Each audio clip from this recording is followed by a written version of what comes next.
जय जगन्नाथ सांग मैंने आम ओडिया आम पखाड़ भात आम भारी बढ़िया तो बाहर आम जो अण ओडिया को जो पखाड़ खाइबी यहाँ मुझे चैलेंज देला आ जाना पखाड़ खाई तुम किंद नागी जे सर आज पखाड़ भात खाओगे? हाँ हाँ जरूर।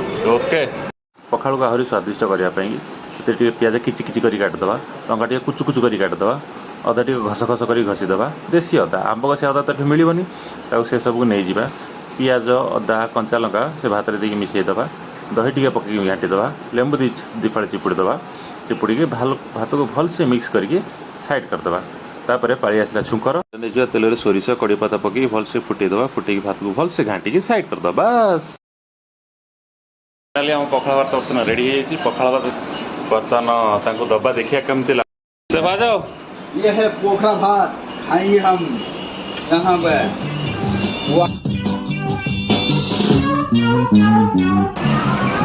आनंद आए आनंद। ओ माय गॉड वाह पहले कभी खाए थे? कभी नहीं सर, लाइफ में कभी नहीं। मालूम था पखाल क्या होता है? No sir no, I don't know. चलो ठीक है, बोल दो जय जगन्नाथ। जय जगन्नाथ, जय भारत।